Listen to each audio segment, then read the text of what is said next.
ಅಣ್ಣ ಎಲ್ಲ ಇನ್ನೇ ಹೋಗಿ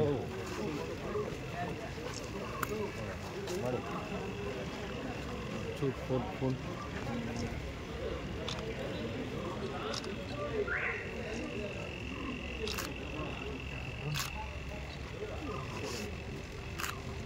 ಓಕೆ ಸರ್.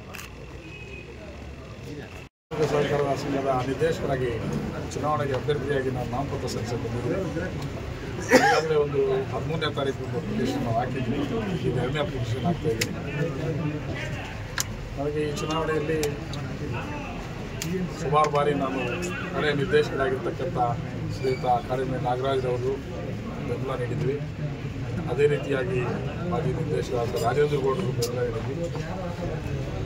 ಈಗ ಅವರೇ ನನ್ನ ಪ್ರತಿಸ್ಪರ್ಧಿಗಳಾಗಿದ್ದಾರೆ. ಚುನಾವಣೆಯಲ್ಲಿ ನಾನು ಪಕ್ಷೇತರರಾಗಿ ಸ್ಪರ್ಧೆ ಮಾಡಿದ್ದೀನಿ. ಅವರು ಪಕ್ಷದಲ್ಲಿ ಗುರುತಿಸ್ಕೊಂಡಿದ್ದಾರೆ. ನಾನೇನು ಚುನಾವಣೆಗೆ ಸ್ಪರ್ಧೆ ಮಾಡಬೇಕು ಅಂದ್ಕೊಂಡಾಗ ಏನು ನಮ್ಮ ತಾಲೂಕು ಪೂರ್ವ ಕ್ಷೇತ್ರದಲ್ಲಿ ಏನೊಂದು ಡೆಲಿಗೇಟ್ಸ್ ಇದ್ದಾರೆ, ಅವ್ರನ್ನ ನಾನು ಎಲ್ಲರನ್ನೂ ಪರಸ್ಪರ ಬಿಟ್ಟು ಪರ್ಸನಲ್ ಆಗಿ ಮೀಟ್ ಮಾಡಿದ್ದೆ. ಈ ರೀತಿ ನಾನು ಚುನಾವಣೆಗೆ ಸ್ಪರ್ಧೆ ಮಾಡಬೇಕು ಅಂದ್ಕೊಂಡಿದ್ದೀನಿ, ನಿಮ್ಮ ಸಹಕಾರ ನಾವು ಸಿಗ್ತದೆ ಅಂತ ಕೇಳಿದ್ದೆ. ಅವ್ರ ಮನಸ್ಫೂರ್ತಿಯಾಗಿ ನಮ್ಮ ಸಹಕಾರ ಸಿಗ್ತದೆ. ನೀವು ಪ್ರತಿ ಸಾರಿ ಯಾರೋ ಒಬ್ರಿಗೆ ಮಾಡ್ಕೊಂಡು ಬರ್ತಾಯಿದ್ದೀರಿ, ಈಗ ನೀವು ಬೇಕು ಅಂತ ಕೇಳ್ತಾಯಿದ್ದೀರಿ. ನಾವು ನಿಮ್ಮ ಸಹಕಾರ ಇರ್ತದೆ. ನೀವು ಚುನಾವಣೆಗೆ ಸ್ಪರ್ಧೆ ಮಾಡಿ, ಯಾವುದೇ ಕಾರಣಕ್ಕೆ ನೀವು ವಾಪಸ್ ತೆಗಿಬೇಡಿ, ನಿಮ್ಮ ಸಹಕಾರ ಕೊಡ್ತೀವಿ, ನಮ್ಮ ಮತನೂ ನಿಮ್ಗೆ ಕೊಡ್ತೀವಿ, ಯಾವುದೇ ಒತ್ತಡ ಇದ್ರೂ ಕೊಡ್ತೀವಿ ಅಂತ ಹೇಳಿದ್ದಾರೆ. ಅದೇ ಒಂದು ಮಾತಿನ ಮೇಲೆ ಅಪ್ಲಿಕೇಶನ್ ಹಾಕಿದ್ದೀನಿ. ಇತ್ತೀಚೆಗೆ ಕೂಡ ಎಲ್ಲ ಒಂದು ಡೆಲಿಗೇಟ್ಸ್ನ ನಾನು ಕಾಂಟ್ಯಾಕ್ಟ್ ಮಾಡಿದ್ದೆ. ಅವರು ಸಹ ಅದೇ ರೀತಿ ಈಗಲೂ ಸಹ ಅದೇ ಒಂದು ಉತ್ಸಾಹದಲ್ಲಿದ್ದಾರೆ. ನಾನು ಇವತ್ತಿನ ಚುನಾವಣೆಗೆ ಸ್ಪರ್ಧೆ ಮಾಡಿದ್ದೀನಿ. ಏನು ನನಗೆ ಒಂದು ಆಶ್ವಾಸನೆ ಕೊಟ್ಟಿದ್ದಾರೆ, ಅವ್ರು ಯಾವುದೇ ಕಾರಣಕ್ಕೂ ಸಹ ಮಾತು ತಪ್ಪಲ್ಲ ಅನ್ನೋ ನಂಬಿಕೆ ನನಗಿದೆ. ಮಾತು ತಪ್ಪಕ್ಕಾಗೋದಿಲ್ಲ ಅಂತ ಕೂಡ ನನ್ನ ವಿಶ್ವಾಸನೇ ಇದೆ. ಯಾಕಂದರೆ ನನಗೆ ಅವ್ರ ನಡುವೆ ಅಷ್ಟು ಒಡನಾಟ ಅಷ್ಟು ಚೆನ್ನಾಗಿದೆ. ಆದ್ದರಿಂದ ಆ ವಿಶ್ವಾಸ ಮೇಲೆ ನಾನು ಕಂಟೆಸ್ಟ್ ಮಾಡಿದ್ದೀನಿ. ನಾನು ಗೆಲ್ತೀನಿ ಒಂದು ನನಗೆ ವಿಶ್ವಾಸ ಇದೆ. ನನ್ನ ತಾಲೂಕಿನ ಜನ ನನಗೆ ಮತ ಕೊಡ್ತಾರೆ, ನನಗೆ ನನ್ನ ಮೇಲೆ ವಿಶ್ವಾಸ ಇಟ್ಟು ನನಗೆ ಕೊಡ್ತಾರೆ. ನಾನು ಏನಾದರೂ ಈ ಜನ ಆಶೀರ್ವಾದ ಮಾಡಿದ್ರೆ ನಾನು ಈ ಧೈರ್ಯಗಳಿಗೆ ಒಂದು ಒಳ್ಳೆ ಕೆಲಸ ಮಾಡೋದಕ್ಕೋಸ್ಕರ ನಾನು ಪ್ರಯತ್ನ ಮಾಡ್ತೀನಿ ಹೊರತು ಇದ್ರ ಬಗ್ಗೆ ಬೇರೆ ಏನೂ ನನ್ನ ಕೆಟ್ಟ ಉದ್ದೇಶ ಇಲ್ಲ. ಒಂದು ಸರ್ವಿಸ್ ಮಾಡಬೇಕು ಅಂತ ಬಂದಿದ್ದೀನಿ ಹೊರತು ಒಂದು ಆ ಏನು ಡೆಲಿಗೇಟ್ಸ್ ಇದ್ದಾರೆ ಅವರ ಒಂದು ಆಶ್ವಾಸ ಮೇಲೆ ನಾನು ಕಂಟೆಸ್ಟ್ ಮಾಡಿದ್ದೀನಿ. ಸರ್, ನಿಮ್ಮ ಹೆಸರು ಯಾವುದು? ಶಾಸಕರು ಅದೆಲ್ಲ ಅವರೇ ಒಂದು ಪಕ್ಷದಿಂದ ಒಂದು ಕ್ಯಾಂಡಿಡೇಟ್ ಕಂಟೆಸ್ಟ್ ಮಾಡಿಸಿದ್ದಾರೆ. ಶಾಸಕರು ನಾನು ಬೆಂಬಲ ಕೇಳೋಕ್ಕಾಗಲ್ಲ. ನೀವು ಕೇಳಿಲ್ವ ಸರ್? ಕೇಳಿಲ್ಲ, ನನ್ನ ಪರ್ಸ್ ಮಾತಾಡಿಲ್ಲ. ಅವ್ರಾಗಷ್ಟೇ ಅವರವರು ಕುತ್ಕೊಂಡು ಡಿಸೈಡ್ ಮಾಡ್ಕೊಂಡಿದ್ದಾರೆ. ಮಾತಾಡೋಕೆ ಅವ್ರು ಕರ್ಸೋ ಜವಾಬ್ದಾರಿ ಶಾಸಕರದಿತ್ತಲ್ವಾ? ತಾಲೂಕಿನ ದಣಿಗಳು ಅವರೇ ಅಲ್ವಾ, ಕರ್ಸ್ಬೋದಾಗಿತ್ತಲ್ವಾ? ಅವ್ರ ಚುನಾವಣೆಗಿದ್ದಷ್ಟು ಇಂಟ್ರೆಸ್ಟ್ ಇದ್ರ ಮೇಲೆ ತೋರಿಸ್ಬೇಕಾಗಿತ್ತಲ್ಲ. ತಾಲೂಕಿನ ಚುನಾವಣೆ ಅಲ್ವಾ? ಅವ್ರು ಕರೆಸಿದ್ರೆ ಹೋಗ್ತಾ ಇದ್ದೆ. ಅವ್ರು ಕರೆಸಲಿಲ್ಲ. ಅವರೇ ಕುತ್ಕೊಂಡು ಎಲ್ಲ ಒಂದು ಕಡೆ ಬೆಂಗಳೂರಲ್ಲಿ ಒಂದು ಮನೇಲಿ ಕುತ್ಕೊಂಡ್ಬಿಟ್ಟು ಕ್ಯಾಂಡಿಡೇಟ್ ಸೆಲೆಕ್ಟ್ ಮಾಡ್ಕೊಂಡ್ಬಿಟ್ರೆ ದುಡ್ದಿರೋರೆಲ್ಲ ಏನಾಗಬೇಕು? ಅದು ಶಾಸಕರು ಅವ್ರು ತಿಳ್ಕೋಬೇಕು. ಬ್ಯಾಕ್ವರ್ಡ್ ಕ್ಲಾಸು ಅನ್ನೋದಲ್ಲ, ಅವಕಾಶ ಎಲ್ರಿಗೂ ಸಿಗಬೇಕು. ಬ್ಯಾಕ್ವರ್ಡ್ ಕ್ಲಾಸು ಅನ್ನೋದಕ್ಕಿಂತ ಅವಕಾಶ ಅಧಿಕಾರ ಅನ್ನೋದು ಎಲ್ರಿಗೂ ಹೋಗ್ತಾ ಬರುತ್ತೆ. ಒಂದೇ ಕಡೆ ಕೇಂದ್ರೀಕೃತ ಆಗಬಾರ್ದು ಅಂತ ಬೇಡಿಕೆ ನಿಮಗಿತ್ತು. ಬೇಡಿಕೆ ನನ್ನ ಬ್ಯಾಕ್ವರ್ಡ್ ಕ್ಲಾಸು ಜನರಲ್ ಕ್ಯಾಸ್ಟ್ ಅನ್ನೋದಲ್ಲ. ಯಾರಿಗೆ ಅವಕಾಶ ಇಲ್ವೋ, ಅವಕಾಶ ವಂಚಿತರಾಗಿರೋ ಅವ್ರಿಗೆ ಅವಕಾಶ ಕೊಡಬೇಕು. ಈಗ ಕಾಡೇಳಿ ನಾಗರಾಜ್ ಅವ್ರಿಗೂ ಈಗಾಗಲೇ 20 ವರ್ಷದಿಂದ ಅದರ ಇದ್ದಾರೆ. ಬಹುಶಃ ಅವ್ರು 45 ವರ್ಷ, ಅವ್ರ ವಯಸ್ಸು 45 ವರ್ಷ ಆಗಿದ್ದಂಥ ಸಮಯದಲ್ಲಿ ಪಾಪ ಅವ್ರು ಇದಕ್ಕೆ ಬಂದರು ಡೈರಿ ಎಲೆಕ್ಷನ್ಗೆ. ಆವತ್ತಿನ ದಿನ ದಿವಂಗತ ಆಲಂಗೂರು ಶ್ರೀನಿವಾಸ ಒಂದು ಆಶೀರ್ವಾದದಿಂದ ಅವ್ರು ಬಂದರು. ಬಹುಶಃ ಇವ್ರಿಗೆ ಆಶೀರ್ವಾದ ಮಾಡದೇ ಇದ್ದಿದ್ರೆ ಅವ್ರ ಮನೆಯಲ್ಲಿ ಏನೋ ಒಬ್ರು ಮಾಡಿಬಿಟ್ಟಿದ್ರೆ ಅವ್ರು ಬರೋಕ್ಕಾಗ್ತಾ ಇರಲಿಲ್ಲ. ನಾಗರಾಜಣ್ಣ ಅವರು ಯೋಚನೆ ಮಾಡಬೇಕಾಗಿತ್ತು. ನಾನು ಇಷ್ಟು 20 ವರ್ಷದಿಂದ ಇದ್ದೀನಿ, ನನಗೆ ದುಡ್ದಿರೋಂಥವ್ರಿಗೊಬ್ರಿಗೆ ಅವಕಾಶ ಕೊಡೋಣ ಅಂತ ಯೋಚನೆ ಮಾಡಬೇಕಾಗಿತ್ತು. ನಾನು ಇರೋವರೆಗೂ ನನಗೇ ಬೇಕು ಅನ್ನೋದು ತಪ್ಪಲ್ವಾ?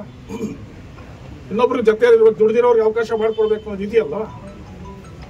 ನನಗೆ ಲಾಸ್ಟ್ ಚುನಾವಣೆ ಬಂದಾಗೆಲ್ಲ ನಾನು ಲಾಸ್ಟ್ ಚುನಾವಣೆ ಮುಂದೆ ನೀವು ಯಾರು ನೋಡ್ಕೊಳ್ತ ಹೇಳಿದ್ರು ಅವ್ರಿಗೆ ಹೇಗೆ ಹೇಳ್ತಾರೆ, ನಾನು ಮಾತು ಹೇಳೇ ಇಲ್ಲ ಅಂತ ನನ್ನ ಹತ್ರ ಎಲ್ಲ ರೆಕಾರ್ಡ್ಸ್ ಇದೆ. ಹಿಂದೆ ಹೇಳಿದ್ದಾರೆ ಸರ್, ಹಿಂದೆ ಹೇಳಿದ್ದಾರೆ, ಅದಕ್ಕೆ ಡಾಕ್ಯುಮೆಂಟ್ ಇದೆ. ಬೇಕಾದ್ರೆ ಬಂದರೆ ತೋರಿಸಿ, ಮೀಡಿಯಾ ಮುಂದೆ ಕೊಡ್ತೀನಿ. ಅವ್ರು ಮಾತಾಡಿರ್ತಕ್ಕಂಥದ್ದು ಎಲ್ಲ ಇದೆ. ನನಗೆ ಇದು ಲಾಸ್ಟ್ ಚುನಾವಣೆ, ನೀವು ಯಾರಾದ್ರೂ ಕಂಟೆಸ್ಟ್ ಮಾಡಬೇಕು ಅಂತ ಹೇಳಿದ್ದಾರೆ. ಈಗ ಕೇಳಿದ್ವಿ, ನಾನು ಹೋಗ್ಬಿಟ್ಟು ಕೇಳಿದೆ.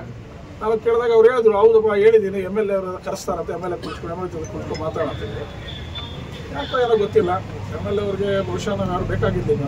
ಅವ್ರ ಚುನಾವಣೆ ಮುಗಿದಿದೆ, ಅವ್ರಿಗೆ ಅವಶ್ಯಕತೆ ಇಲ್ಲ ಅನಿಸ್ತದೆ.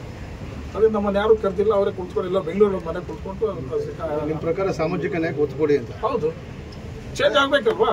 ಅವರೇ ಒಬ್ಬರೇ ಕಂಟಿನ್ಯೂ ಆಗೋದ್ರಲ್ಲಿ ತಪ್ಪಲ್ವಾ? ಬೇರೆಯವ್ರು ಕೊಡ್ಬೇಕಲ್ವಾ? ಸಾಮಾಜಿಕ ನ್ಯಾಯ ಅಂದ್ರೆ ಬೇಕು ಅಂತ ಒಬ್ಬರ ಹತ್ರನೇ ಕ್ರೇಂಜಿಕೃತ ಆಗಬಾರ್ದು.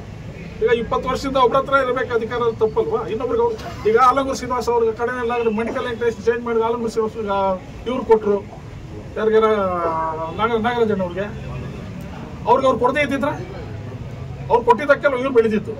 ನಾವು ಇವ್ರ ಜೊತೆಯಲ್ಲಿ ಇದ್ವಲ್ಲ, ಇವ್ರ ಜೊತೆ ದುಡಿತಾ ಇದ್ವಲ್ಲ, ಇವ್ರಿಗೆ ಎಲ್ಲದಕ್ಕೆ ನಾವೆಲ್ಲ ನಾವು ಎಷ್ಟು ಬೇಕಷ್ಟು ಕಷ್ಟಪಟ್ಟಿದ್ದೀವಲ್ಲ. ಈಗ ಅವ್ರು ಕೊಡ್ಬೋದಾಗಿತ್ತಲ್ಲ ಅವಕಾಶ. ನನಗೆ ಬೇಕು ಅಂದ್ರೆ ನಾನು ಬೆಳೆಸೋದೇ ಬೇಡ. ಒಂದೇ ಮನೆಯಲ್ಲಿ ಕೆರೆದು ಕೂತಾಗ್ಬಿಡ್ಬೇಕಾ? ಒಂದೇ ಮನೆಯಲ್ಲಿ ಎದ್ಬಿಡ್ಬೇಕಾ ಅಧಿಕಾರ ಅನ್ನೋದು? ನಿಮ್ಗೆ ಏನಾದರೂ ಶಾಸಕರು ಮನವೊಲಿಸಿದ್ರೆ ವಾಪಸ್ ತಗೊಳ್ಳೋದು ಚಾನ್ಸಸ್ಸೇ ಇಲ್ಲ. ಮನವೊಲಿಸೋದು ನಾನು ಗೆಲ್ತೀನಿ, ನನಗೆ ವಿಶ್ವಾಸ ಇದೆ. ಮತ ಕೊಡುವಂಥ ಮತದಾರರು ನನಗೆ ಆಶ್ವಾಸ ಕೊಟ್ಟಿದ್ದಾರೆ. ಆ ಮಾತು ತಪ್ಪೋದಿಲ್ಲ ಅಂತ ಕಾನ್ಫಿಡೆನ್ಸ್ ಇದೆ. ಮಾತು ತಪ್ಪೋದು ಇಲ್ಲ, ಅವ್ರು ತಪ್ಪಕ್ಕಾಗೋದು ಇಲ್ಲ, ಅಷ್ಟು ಆಶ್ವಾಸ ಕೊಟ್ಟಿದ್ದಾರೆ ಅವರು. JDS ನಾನು ಪಕ್ಷೇತರ ಸ್ಪರ್ಧೆ ಮಾಡಿ, ನಾನು ಯಾವತ್ತೂ JDS ಪಕ್ಷಕ್ಕೆ ಸೇರಿಲ್ಲ. JDS ಬೆಂಬಲ ಕೊಟ್ಟಿದ್ದೀನಿ ಅಷ್ಟೇ. ಅವ್ರಿಗೆ ಅವಕಾಶ ಬೇಕಾಗಿತ್ತು, ಅವ್ರಿಗೆ ಶಾಸಕರಾಗೋದಕ್ಕೆ ನಮ್ಮ ಬೆಂಬಲ ಬೇಕಾಗಿತ್ತು, ನಮ್ಮನ್ನು ಉಪಯೋಗಿಸ್ಕೊಂಡಿದ್ದಾರೆ. ಈಗ ಅವಶ್ಯಕತೆ ಇಲ್ಲ ಅಂತ ಕೇಳಿದ್ದಾರೆ. ಕಾಂಗ್ರೆಸ್ ಅಲ್ಲೂ ಕ್ಯಾಂಡಿಡೇಟ್ ಯಾವ ತರ ಹಿಮ್ಮತ್ತದಲ್ಲಿ ಹೆಂಗೆ ನೀವು ಪಕ್ಷೇತರ ನಾ ಪಕ್ಷೇತರ ಇಲ್ಲಿ ಕಾಂಗ್ರೆಸ್ JDS ಅದೇನು ಬರಲ್ಲ. ಯಾರು ವಿಶ್ವಾಸ ಇದೆಯೋ, ಯಾರು ಒಂದು ಡೆಲಿಗೇಟ್ಸ್ ಅಥವಾ ಯಾರು ವಿಶ್ವಾಸ ಇಟ್ಕೊಳ್ಳುತ್ತೋ ಅವ್ರಿಗೆ ಸರ್ವಿಸ್ ಅನ್ನೋದು ಕೇಳ್ತಾರೆ. ನಾವೇನು ಯಾವ ರೀತಿ ಸ್ಪಂದಿಸಿರ್ತೀವಿ ಅಂತ ನೋಡ್ತಾರೆ. ನಾನು ಕಾಂಗ್ರೆಸ್ ಪಕ್ಷನೂ ಇಲ್ಲ, JDS ಪಕ್ಷನೂ ಬೆಂಬಲ ಇಲ್ಲ, ಬಟ್ ಡೆಲಿಗೇಟ್ಸ್ ಬೆಂಬಲ ಇದೆ. ಉತ್ಪಾದಕರ ಸಂಘದ ಏನು ಅಧ್ಯಕ್ಷ ಇದೆ, ಡೆಲಿಗೇಟ್ಸ್ ಅವ್ರ ಸರ್ಕಾರ ಇದೆ. ಈಗ ನೀವು ಸ್ಪರ್ಧೆ ಮಾಡ್ತೀರಂತೇಳಿ ಶಾಸಕರಿಗೂ ಗೊತ್ತಿತ್ತು, ಮತ್ತೆ ನಾಗರಾಜನ್ ಅವ್ರಿಗೂ ಗೊತ್ತಿತ್ತು. ಅವರೇ ಹೇಳಿದ್ರಲ್ಲ ಕುಳಿಸ್ಕೊಂಡು ಮಾತಾಡೋಣ ಅಂತ. ಕುಳಿಸ್ಕೊಂಡು ಮಾತಾಡೋಣ. ಅಣ್ಣ ನಿನ್ಗೆ ಮಾತು ಕೊಟ್ಟಿರೋದು ನಿಜ, ಆದರೆ ಕೊಡ್ಬೇಕಣ್ಣ ಅಂತ ಹೇಳಿದ್ರಲ್ವ. ಶಾಸಕರ ಜವಾಬ್ದಾರಿ ಇದೆಯಲ್ಲ, ಅವರು ಕೆಲಸಬೇಕಲ್ವಾ?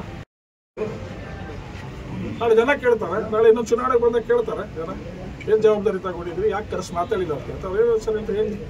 ಸರ್, ನೀವು ಪಾರ್ಟಿನಲ್ಲಿ ಇಲ್ಲ ಅಂತ ಒಂದು ಕಡೆ ಹೌದು, ಬೆಂಬಲ MLA ನಮ್ಮ MLA ಅಂತ ನೀವು ಹೌದು. ನಮ್ಮ ತಾಲೂಕು ಮೇಲೆ ನಾವು ನಮ್ಮ ಸಪೋರ್ಟ್ ಮೇಲೆ ಗೆದ್ದಿರೋಂಥ ಮೇಲೆ ಅಲ್ಲ, ಅವರು ನಮ್ಮ ಪಾರ್ಟಿ ಕೊಟ್ಟಿದ್ದೀವಿ ನಾವು ಅಂತ ಅವ್ರು ಹೇಳ್ಬೋದು. ಅದನ್ನ ನಾನು ಕರೆಸಿ ಮಾತಾಡ್ಬೋದಿತ್ತಲ್ಲ. ಅಲ್ಲ, ಅವ್ರು ಹೇಳ್ಬೋದಲ್ಲ. ಅಲ್ಲ, ನಂಗೆ ಅದನ್ನೇ ಮಾತಾಡ್ಬೋದಾಗಿತ್ತಲ್ಲ. ಅವ್ರು ಹೇಳಿ ಕೂಡಿಸ್ಬಿಟ್ಟಾರೆ ಮಾತಾಡ್ಬೋದಾಗಿತ್ತಲ್ವ.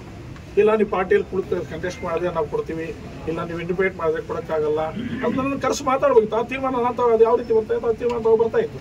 ಅವ್ರ ಜವಾಬ್ದಾರಿ ಇತ್ತಲ್ವಾ? ಮಾಡಿಲ್ಲ, ಸಂಪರ್ಕ ಮಾಡಿಲ್ಲ ಸರ್. ಇಲ್ಲ, ಮಾಡಿಲ್ಲ.